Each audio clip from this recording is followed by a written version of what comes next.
మహాగణాధిపతయే నమః. శ్రీమాత్రే నమః. మాచిరాజు భక్తి ప్రేక్షకులందరికీ నమస్కారం.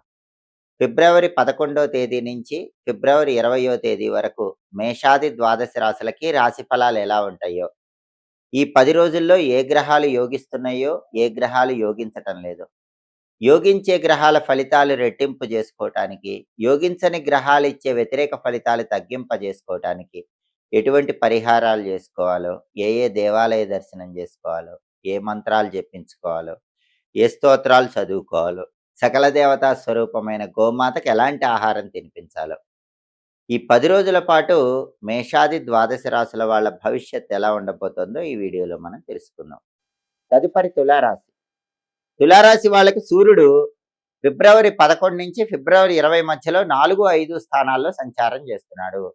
4, 5 సంచారాలు వ్యతిరేక సంచారాలుగా సూర్యుడికి ఉంటాయి. కాబట్టి తులారాశి వాళ్ళకి ఆఫీసులో ప్రమోషన్లు రావటం కష్టంగా ఉంటుంది. కొలీగ్స్ వల్ల కానీ, బాస్ వల్ల కానీ కొన్ని ఇబ్బందులు అనేవి ఉంటాయి. వెన్నుపోటు రాజకీయాలు ఆఫీసులో ఉండే అవకాశాలు తులారాశి వాళ్ళకి ఎక్కువగా ఉన్నాయి. అలాగే తండ్రి వైపు బంధువుల్లో కూడా ఈర్ష్య పెరిగే అవకాశాలు ఉన్నాయి. కొంచెం జాగ్రత్తగా ఉండాలి. ఆరోగ్యం పట్ల కూడా ప్రత్యేకమైన శ్రద్ధ వహించాలి. రాజకీయాల్లో కూడా అంత గొప్పగా ఉండదు. సాధారణ ఫలితాలే ఉంటాయి. వ్యవసాయ రంగం కూడా సాధారణంగానే ఉంటుంది. తులారాశి వాళ్ళకి సూర్యుడి బలం లేదు కాబట్టి ఈ రకమైన ఫలితాలు ఉంటాయి.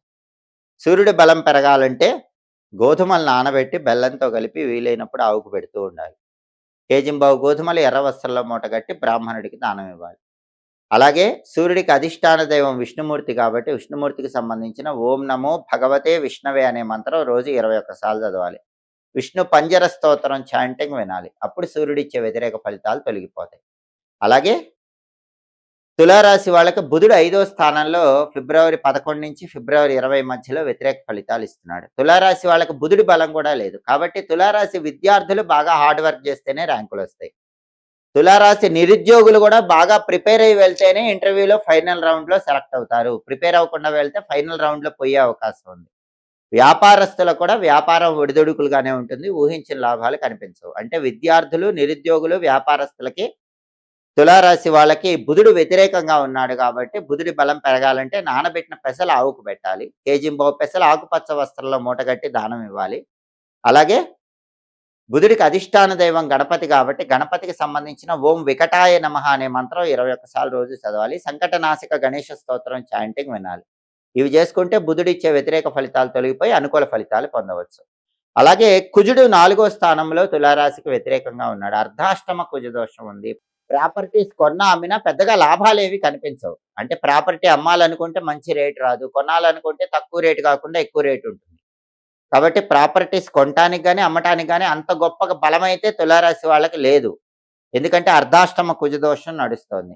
దానివల్ల బ్రదర్స్తో కూడా డిస్ప్యూట్స్ ఉండే అవకాశం ఉంది. బ్రదర్స్తో కానీ సిస్టర్స్తో కానీ తులారాశి వాళ్ళకి కొన్ని డిస్ప్యూట్స్ ఉండే అవకాశాలు ఉన్నాయి. వాళ్ళతో జాగ్రత్తగా ఉండాలి.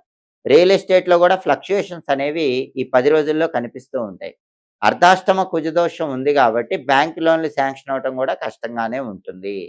కాబట్టి ఈ సమస్యల నుంచి బయటపడాలంటే, అర్ధాష్టమ కుజదోషం నుంచి బయటపడాలంటే నానబెట్టిన కందులు బెల్లం ఆవుకు పెట్టాలి. కేజింబావు కందులు ఎర్ర వస్త్రంలో మూటగట్టి బ్రాహ్మణుడికి దానం ఇవ్వాలి.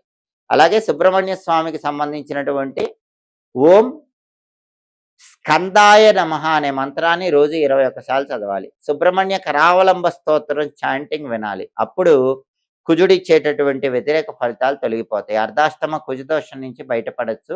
అనుకూల ఫలితాలను ఖచ్చితంగా తులారాశి వాళ్ళు పొందవచ్చు. కాబట్టి తులారాశి వాళ్ళకి ఫిబ్రవరి 11 నుంచి ఫిబ్రవరి 20 మధ్యలో రవి బలం లేదు, బుధుడి బలం లేదు, శుక్రుడి బలం లేదు, కుజుడి బలం లేదు. ఈ 4 గ్రహాలు కూడా వ్యతిరేక ఫలితాలే ఇస్తున్నాయి. కాబట్టి ఈ 4 గ్రహాల బలాన్ని పెంపొందింపజేసుకొని పూర్తిగా అనుకూల ఫలితాలు రావాలంటే ఈ పరిహారాలు చేసుకోవాలి. దాంతోపాటుగా ఎక్కువ గ్రహాలు వ్యతిరేకంగా ఉన్నాయి కాబట్టి ఉగ్రదేవతల ఆలయ దర్శనం చేసుకుంటే గ్రహాలు ఇచ్చే వ్యతిరేక ఫలితాలు తొలగింపజేసుకొని అనుకూల ఫలితాలు పొందవచ్చు. ఈ రోజుల్లో ఏ రాశి వాళ్ళకైనా సరే తరచుగా ఎదుర్కొంటున్నటువంటి ప్రధానమైన సమస్య ఆరోగ్య సమస్య. ఎప్పుడూ ఏదో ఒక ఆరోగ్య సమస్యతో సతమతమైపోతున్నారు. ఆరోగ్య సమస్యలు తరచుగా రాకుండా ఉండాలంటే ఏం చేయాలి? వీలైనప్పుడల్లా మూగజీవాలకు ఆహారం వేస్తూ ఉండాలి. పక్షులకి, పావురాలకి గింజల ఆహారంగా వేయటం, మూగజీవాలైనటువంటి శునకాలకు ఆహారం పెట్టటం, ఇలా చేస్తూ ఉంటే చాలా వరకు ఆరోగ్య సమస్యల నుంచి బయటపడవచ్చు. అలాగే అన్ని ఆరోగ్య సమస్యలు పోగొట్టే శక్తి నువ్వుల దానానికి ఉంటుంది. ఎందుకంటే మనకి శాస్త్రాలు ఏం చెప్పినాయంటే, ఒక్క నువ్వులు దానం చేస్తే సమస్త వస్తువులు దానం చేసిన ఫలితం కలుగుతుందని శాస్త్రాల్లో చెప్పారు. అందుకే వీలైనప్పుడల్లా నువ్వులతో చేసిన పదార్థాలు గానీ, కేజింబావు నల్ల నువ్వులు గానీ, దేవాలయంలో పంతులు గారికి దానం ఇస్తే చాలా మంచిది. పంతులు గారెవరూ కూడా నువ్వులు దానం తీసుకోకపోతే, నువ్వులతో చేసిన పదార్థాలను దేవాలయం ప్రాంగణం లోపల గానీ, బయట గానీ, లేదా పని చేసుకునే వాళ్ళు ఎవరికైనా సరే మీ చేత్తో పంచిపెడితే గూడా ఆరోగ్య సమస్యల నుంచి బయటపడొచ్చు. అలాగే ఎలాంటి ఆరోగ్య సమస్యలున్నా వాటి నుంచి బయటపడి తొందరగా ఆరోగ్యం బావుండాలంటే జన్మ నక్షత్రం రోజు అన్నదానం చేయాలి.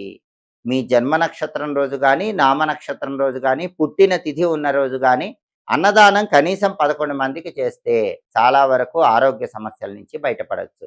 నువ్వులతో చేసిన పదార్థాలు పంచిపెట్టడం, అన్నదానం చేయటం ద్వారా చాలా వరకు అనారోగ్యాలు తొలగింపజేసుకొని ఆరోగ్య ప్రాప్తిని పొందవచ్చు.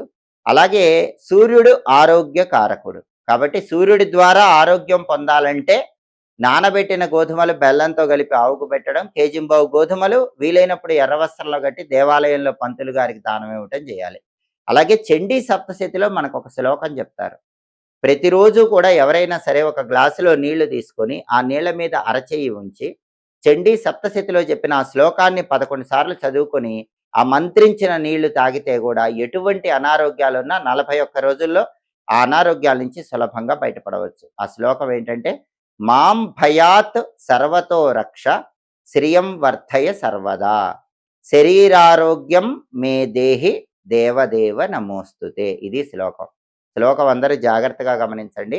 మాం భయాత్ సర్వతో రక్ష శ్రియం వర్ధయ సర్వదా శరీరారోగ్యం మే దేహి దేవదేవ నమోస్తుతే. ఒక గ్లాసులో నీళ్లు తీసుకుని ఆ నీళ్ళ మీద ఈ 4 వేళ్ళు కూడా అరచేయి 4 వేళ్ళు తాకేలాగా ఉంచి 11 సార్లు ఈ శ్లోకం చదివి ఆ మంత్రించిన నీళ్లు ఇంట్లో వాళ్ళందరూ తాగండి. 41 రోజుల్లో చాలా వరకు అనారోగ్య సమస్యల తీవ్రతను తగ్గింపజేసుకోవచ్చు. అలాగే అనారోగ్య సమస్యల నుంచి బయటపడేసే శక్తి నిమ్మదీపాలకు కూడా ఉంటుంది. వీలైనప్పుడల్లా మంగళవారం కానీ, శుక్రవారం కానీ, ఆదివారం కానీ, రాహుకాలం ఉన్న సమయంలో దుర్గాదేవి ఆలయ ప్రాంగణంలో కానీ, లేదా గ్రామ దేవతల ఆలయ ప్రాంగణాల్లో కానీ నిమ్మదొప్పల్లో నువ్వుల నూనె పోసి కుంభవతులు వేసి దీపాలు వెలిగిస్తే ఈ నిమ్మ దీపాల వల్ల కూడా అనారోగ్య సమస్యలన్నీ తొలగింపజేసుకొని ఆరోగ్య ప్రాప్తిని సిద్ధింపజేసుకోవచ్చు. అలాగే ఆరోగ్యపరంగా శారీరక ఆరోగ్యానికి ఎంతటి ప్రాధాన్యత ఉందో మానసిక ఆరోగ్యానికి కూడా అంతే ప్రాధాన్యత ఉంది. చాలా మందికి శారీరక ఆరోగ్యం బాగున్నా మనశ్శాంతి ఉండదు. ఈ మానసిక ఆరోగ్య సమస్య ఉంటుంది. దాని నుంచి బయటపడాలంటే ప్రతి ఒక్కరూ తప్పకుండా పౌర్ణమి పరిహారం చేసుకోవాలి. నిండు వెన్నెలలో పున్నమి వెన్నెల కిరణాలకు శక్తి ఉంటుంది. అందువల్ల పున్నమి రోజు వెన్నెల బాగా ప్రసరించే ప్రాంతంలో, అంటే చంద్ర కిరణాలు పడే ప్రాంతంలో ఒక వెండి గ్లాసు ఉంచి ఆ వెండి గ్లాసులో పాలు పోసి ఆ పాలల్లో కొద్దిగా పటిక బెల్లం పొడి కలపాలి, మిశ్రీ పొడి కలపాలి. 10 నుంచి 15 నిమిషాలు చంద్రకిరణాలు పడే ప్రాంతంలో ఆ పాలు ఉంచి ఆ పాలు తాగాలి. ఇలా ప్రతి పౌర్ణమికి చేస్తూ ఉంటే క్రమక్రమంగా మానసిక అశాంతి తొలగిపోయి మానసిక ప్రశాంతత పొందవచ్చు. సోమాయ నమః అని ఎల్లప్పుడూ మనసులో స్మరించుకుంటే మానసిక ఆరోగ్య ప్రాప్తి కలుగుతుంది. మనశ్శాంతి తొందరగా పొందవచ్చు. కాబట్టి ఈ రోజుల్లో అందరికీ ఉన్నటువంటి శారీరక ఆరోగ్య సమస్యలు, మానసిక ఆరోగ్య సమస్యల నుంచి బయటపడాలంటే మనశ్శాంతి కోసం సోమాయ నమః మంత్రం చదువుకోవాలి. శారీరక ఆరోగ్యం కోసం చండీ సప్తశతిలో చెప్పబడిన శ్లోకాన్ని చదువుకుంటూ మంత్రించిన నీళ్లు తాగాలి. ఈ పరిహారాలు చేసుకోవాలి. దీనివల్ల సంపూర్ణంగా ఆరోగ్య ప్రాప్తిని పొందవచ్చు. ఎప్పటికప్పుడు దినఫలాలు, అలాగే మాస ఫలితాలు, సంవత్సర ఫలితాలు, గ్రహాల సంచారంలో వచ్చే మార్పును బట్టి ఫలితాలు, 10 రోజుల ఫలితాలు, ఇవన్నీ తెలుసుకోవాలంటే మాచిరాజు భక్తి ఛానల్ తప్పకుండా చూడండి. మా వీడియోస్ మీకు నచ్చినట్లయితే మా ఛానల్ లైక్ చేయండి, కామెంట్ చేయండి. మా ఛానల్ వీడియోస్ 10 మంది మిత్రులకు షేర్ చేయండి. మా ఛానల్ సబ్స్క్రైబ్ చేసుకోండి. పక్కనున్న బెల్ సింబల్ నొక్కటం మాత్రం మర్చిపోకండి.